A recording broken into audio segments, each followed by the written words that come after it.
She's up all night to the sun. I'm up all night to get some. She's up all night for good fun. I'm up all night to get lucky. Welcome to 2K Sports in the NBA. I'm your host, Damon Bruce. Saturday night in the NBA. It'll be the Los Angeles Clippers facing off against the Miami Heat. And that's all for now. Time to hand it over to Kevin Harlan and the rest of the 2K Sports crew. I'll be back with more at halftime.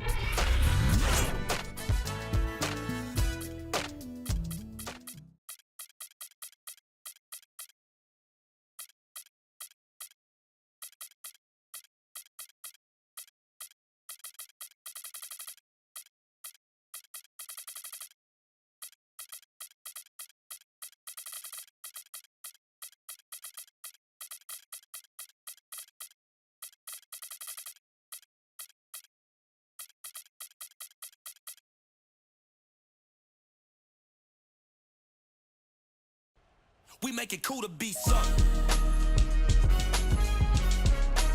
We make it cool to be sucked.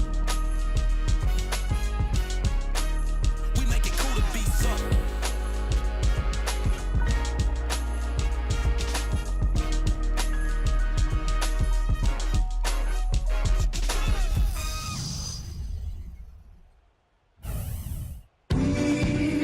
We're live, the home of the Miami Heat, American Airlines Arena in downtown Miami, Florida.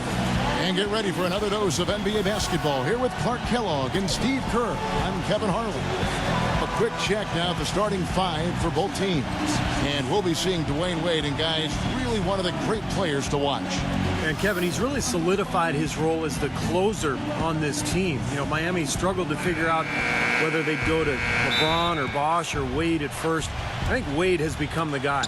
Well, I tell you what, it's nice to have two guys that are capable of closing, Steve. And I agree with you, though. His aggressiveness and confidence probably give him a slight edge in closing over LeBron. You can play great defense on him, but he still typically finds a way to get the shot he wants. And with the road trip approaching, the Heat will play their final game of their homestand. Well, they're certainly excited about this one, and they'll be laying it all on the line as the intensity is palpable. Two top caliber teams facing off on the hardwood to do battle. Well, it's really not a surprise to anybody that they're having the kind of season that they are, Kevin. You wouldn't have expected anything less from the defending champs. And Steve, they've got a very legit.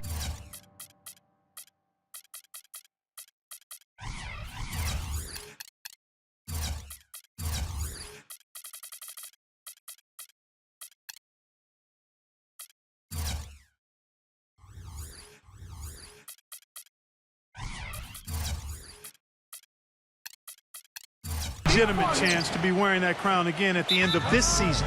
I mean, with the experience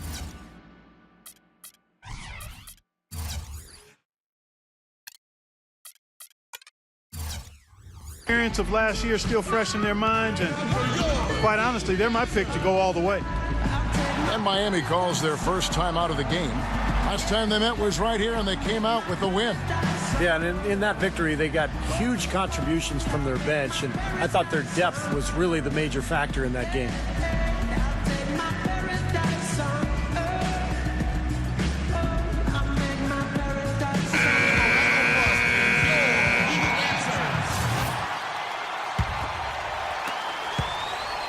On defense, the Clippers.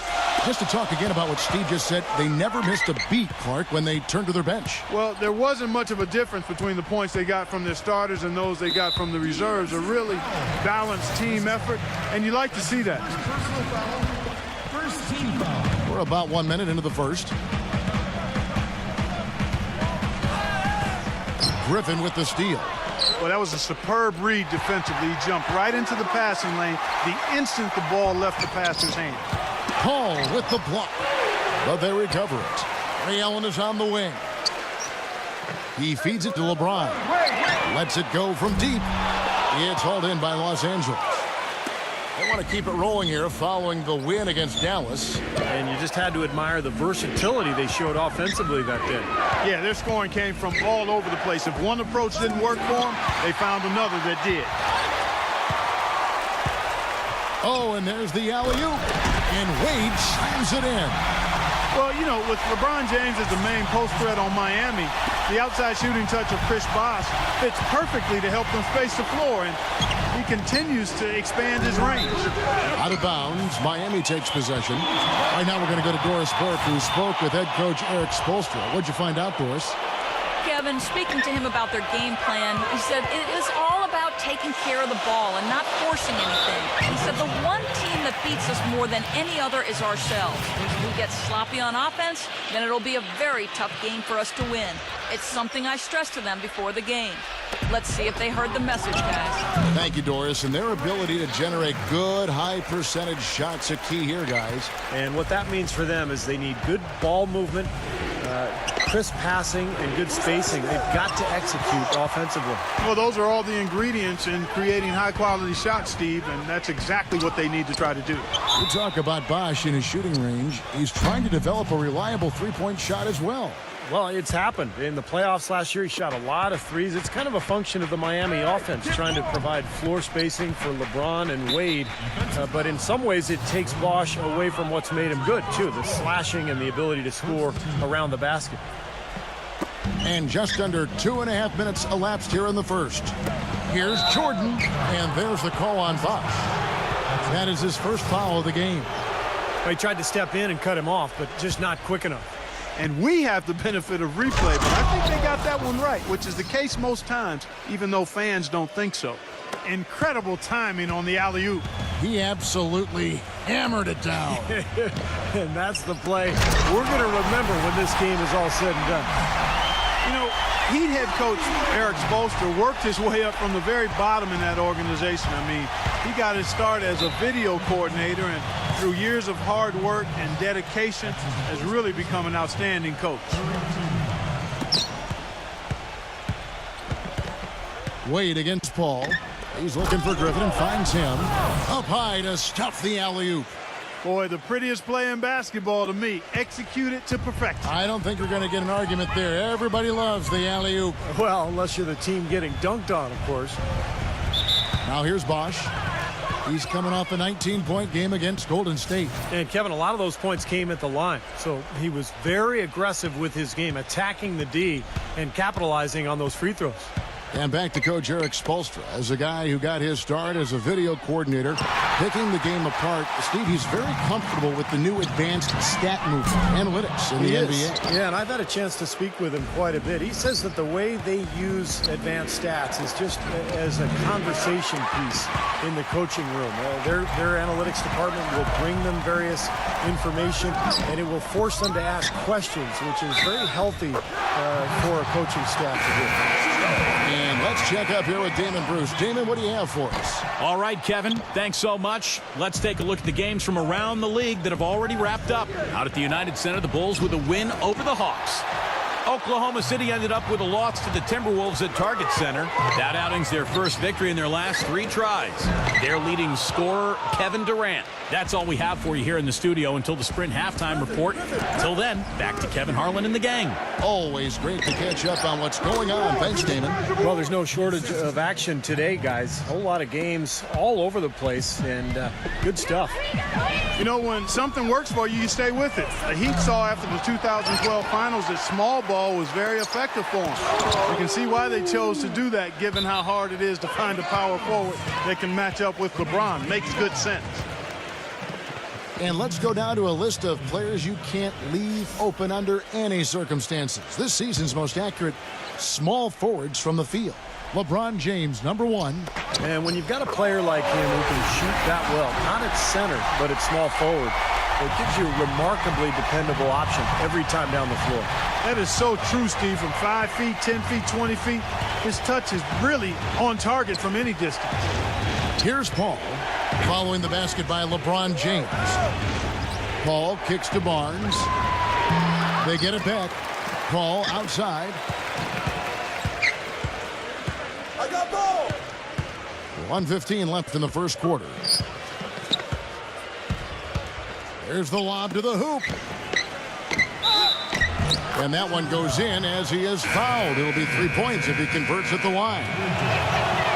And mismatches really are what make an NBA offense go at times. Not only can Miami overpower you, Steve, you know, with their sheer talent at times, but if you're trying to guard a perimeter player with a big, you're going to be in trouble. Well, some people still see small ball as a gimmick, but, you know, for Miami, it's different because you've got LeBron James playing the power forward. So it's not really small ball. He can rebound, he can defend, he can do everything.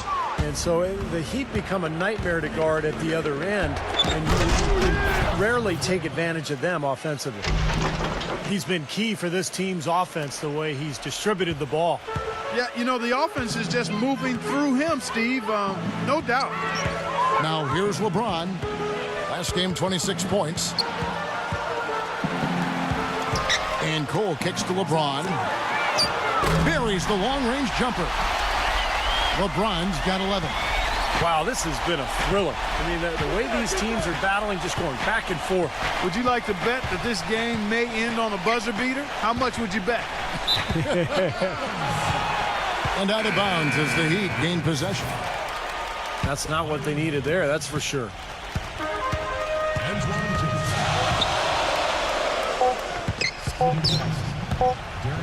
Fires the three. No good on the buzzer beater.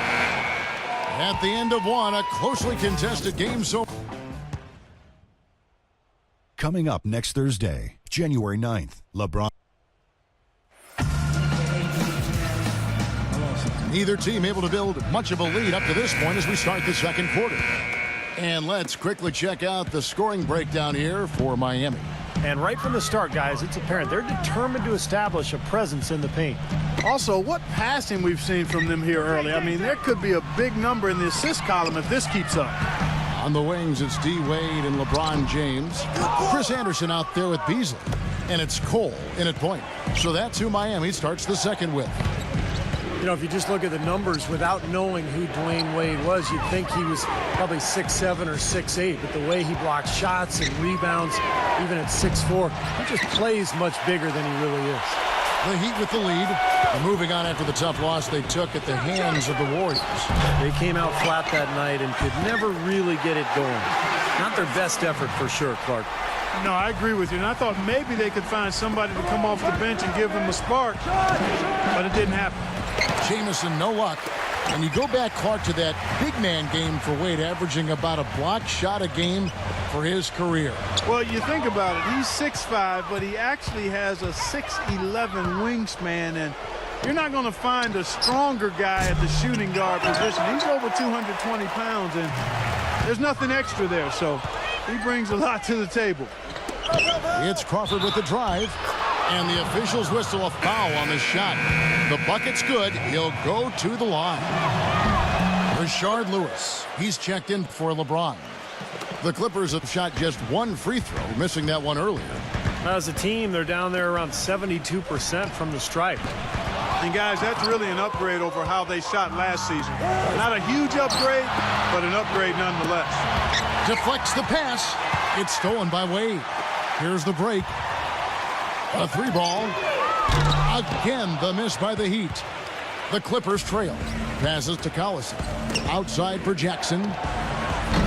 Chance there to take the lead. Missing. Heat have gotten off to a rough start here in the second quarter. Going just 1 for 5. That's good. LA's gone 0-2 from deep here in the second. Jamison left side.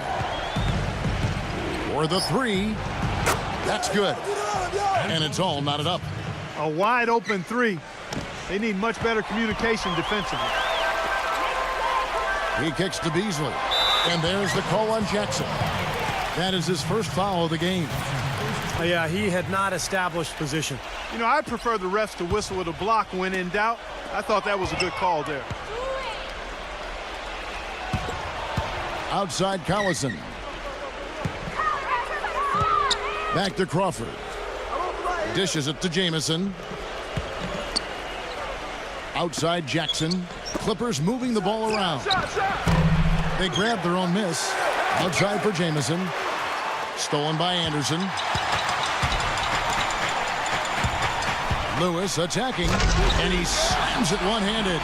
Boy, I love it. Active hands on the steal, active feet on the fast break. And Clark power on the dunk. And guys, this is just too close of a game to be giving the ball up like that and then failing to get back in transition. And the foul called on Rashard Lewis. That's his first foul. And Los Angeles with some changes. DeAndre Jordan's checked in for Byron Mullins. Griffin comes in for Antoine Jamison. And Matt Barnes is subbed in for Steven Jackson. Now here's Crawford. 17 points for him last game against the Mavericks in Dallas. Shot clock at 6. Paul passes to Barnes. The feed to Crawford. Stolen away. In transition, here comes Miami. The shot by Allen. And there's another one for the Heat. Well, Allen is the all-time leader in three-pointers made past Reggie Miller a couple years ago. So obviously you have to worry about him out there. But what makes Allen so good is that he can also put the ball on the floor, get into the paint, and score at that mid-range area as well. And he really has a fondness for those corners. I mean, you just can't help off of him. Too much of a threat from out there. You've got to stay connected to him. Big group substitution here for the Clippers. Byron Mullins is checked in for DeAndre Jordan. Jamison comes in for Blake Griffin. Steven Jackson checked in for Matt Barnes. And it's Collison in for Chris Paul. Now Crawford. Following Ray Allen's three-point attempt. Wasted no time on that one. Crawford's got 5 points now in the quarter. Jamal Crawford is a water bug, quick 6'5" combo guard with his great ball handling and ability to stop and pop. He's going to get his shot, and he's a terrific scorer from just about anywhere. It's stolen by Allen. And here we go. Fast break. Petty's got it. Beasley. What a smooth finish. Well, he's certainly the one they want on the end of those breaks. He always finishes strong. Clippers have gotten a little under 50% of their second quarter shots to find the mark. 4 of 9 all told. Collison, no good. You mentioned the scoring for Crawford. His defense a little more suspect. Well, he's quick and he's got long arms. Never been a physical defender.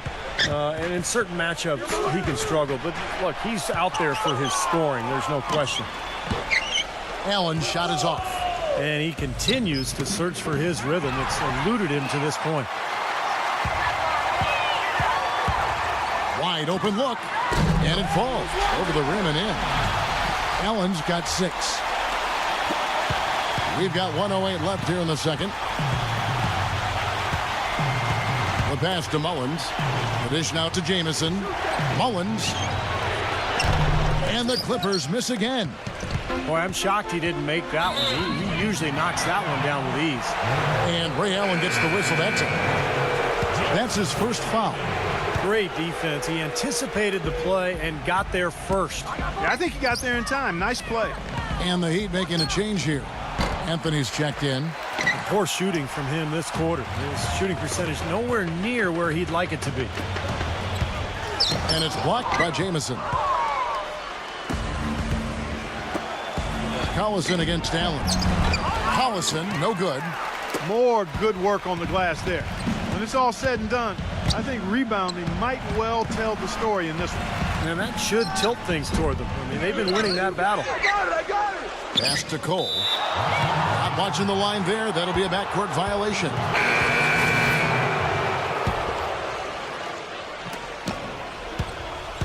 Paul kicks to Barnes.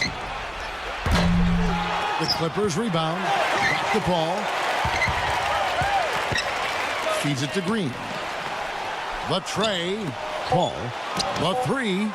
That's good. Paul's got 5. Great rise and dime there. He changed gears in midair to make the assist. Close game as we wrap up the second quarter. And now, brought to you by Sprint. Glad you're along for the ride as we get set to bring you the halftime show. The NBA season beginning to take shape. A close game at American Airlines Arena. The Heat battling against the Clippers. They're currently sitting in second place in the conference. They'd like to build upon that position. A nice first half by Ray Allen. He's picked up half a dozen points, and on the defensive side of the floor, he's